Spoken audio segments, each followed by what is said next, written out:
In 1926, Carter G. Woodson, a scholar often referred to as the father of Black history, established Negro History Week to focus attention on Black contributions to civilization. He chose February because of Abraham Lincoln and Frederick Douglass, whose birthdays were both on February, and what Woodson felt were two people that were central to helping to afford Black people the experience of freedom that they have now. This later in 1976 became known as Black History Month and is why we celebrate every February.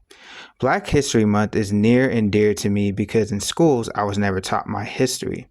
The only things I remember being taught from K through 12 about my history was that I was a slave, Malcolm X was not a good person, and MLK had a dream. So going through school, you felt as a Black man or woman insignificant because that's all I was taught. Not realizing the foundation and necessities America has today was from Black people. Public schools never taught me the contributions Black Americans have in society, and I know I'm not the only one. With that being said, this whole month of February, I'm going to talk about the contributions of Black people that either wasn't taught in schools K through 12 or that I felt should be highlighted this month. My name is The Black Scholar, and this is Black History Month Special.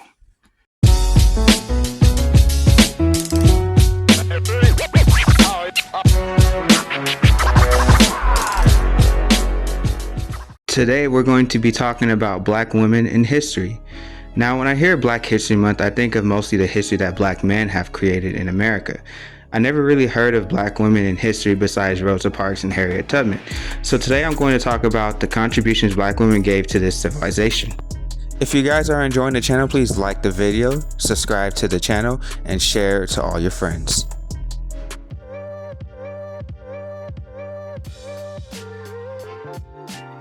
Dr. Mae Jemison, born on October 17, 1956, in Decatur, Alabama. In her early school years, she had a unique interest when it came to science and astronomy. A hard worker and through great support by her parents, she graduated Morgan Park High with honors and got accepted into Stanford University studying biomedical engineering. She received a bachelor's degree in chemical engineering from Stanford, and upon her graduation, entered Cornell University Medical College. After obtaining her MD in 1981, she would become a general practitioner in which she used to become a part of the Peace Corps medical officer for Sierra Leone and Liberia. On October 1985, Jemison made a career change and decided to follow a dream she had since she was a kid. She would apply for admission to NASA's astronaut training program, which she would be one of the 15 candidates chosen from a field of about 2,000. On June 4, 1987, Jemison became the first African American woman to be admitted into the NASA astronaut training program. After a year of training, she became the first African American woman astronaut. On September 12, 1992, her and 6 other astronauts aboard the Endeavour on mission STS-47, in which she became the first African-American woman in space. Dr. Mae Jemison accomplished so much in her life. She accomplished so much that she could have her own video, honestly, but I digress. This is a definition of working hard, and with the right support, you could accomplish more than you could imagine. Dr. Mae Jemison is a gem, but I argue that these 3 women were able to pave the way for someone like Dr. Mae Jemison to be accepted into the astronaut training program.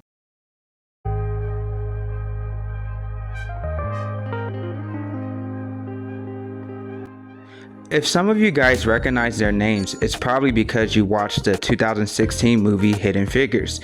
These women together made history by launching the astronaut John Glenn into orbit, which was a turning point during the space race against the Soviets in the 1960s. These Black women accomplished way more than just that. We got to talk about them individually, starting with Katherine Johnson. Born in White Sulphur Springs, West Virginia on August 26, 1918, Katherine Johnson is someone you would call a child prodigy. She was very brilliant to the point where she graduated from West Virginia State High School by the age of 14. She would then graduate West Virginia State University at the age of 18, earning a bachelor's degree in mathematics and French. while also earning summa cum laude, basically saying she earned the degree with the highest honors.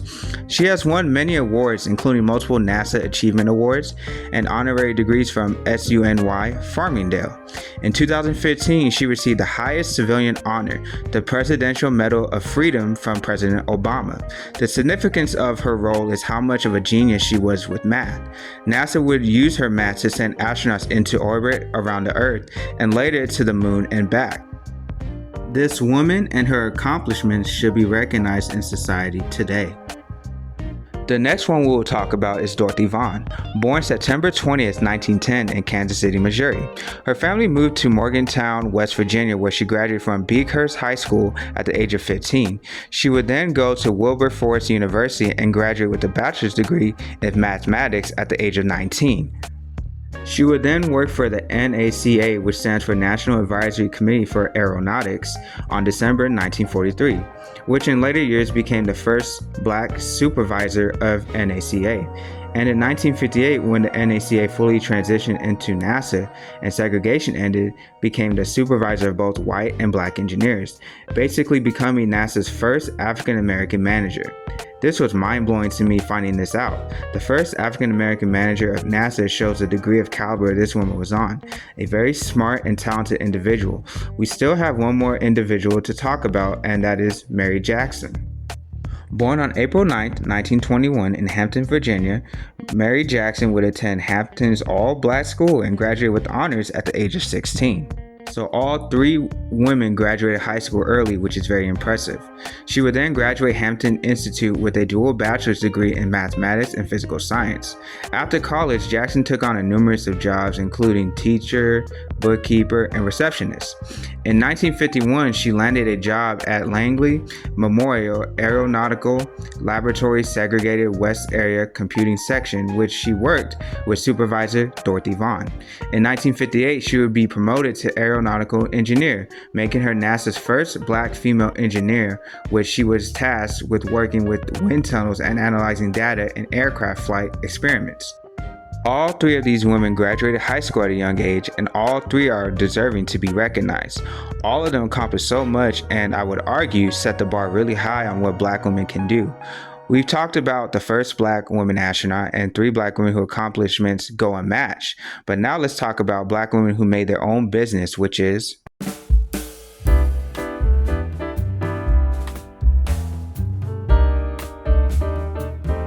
on December 23, 1867, in Delta, Louisiana, Madam C.J. Walker was born.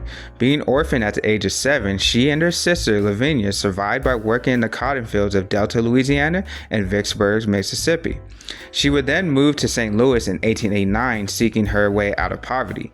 Struggling financially, facing hair loss, and feeling strain of years of physical labor, things started to change in 1904.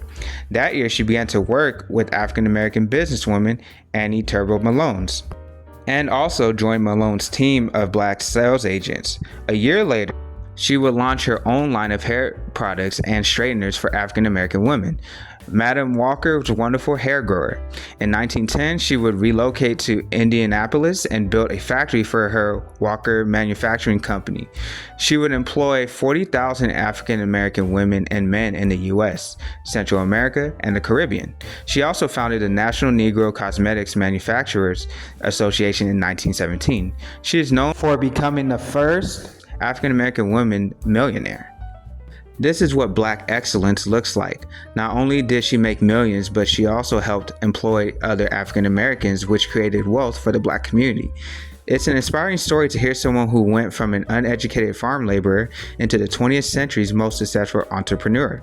But since I'm talking about the first black female millionaire, I guess we have to mention someone who surpassed that.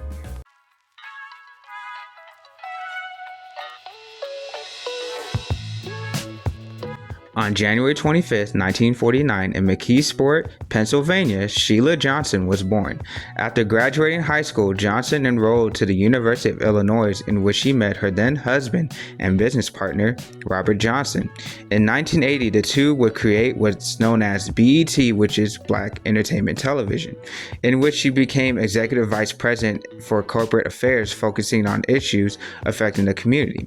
In 2005, she would also become owner of 3 professional sports franchises, which were the Washington Capitals, Washington Wizards, and the Washington Mystics. She was also an entrepreneur and hotel mogul. With all the businesses she owned, she became the first Black female billionaire. Sheila Johnson is someone I never heard of before, but she should be praised for her accomplishments. This is another example of how smart and intelligent Black women are, showing how Black women can run any business just as good as men can.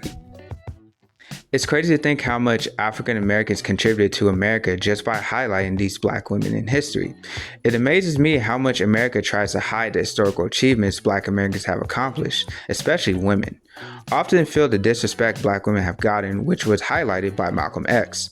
In the end, these contributions and Black women should be highlighted as something to be very proud of and worth celebrating.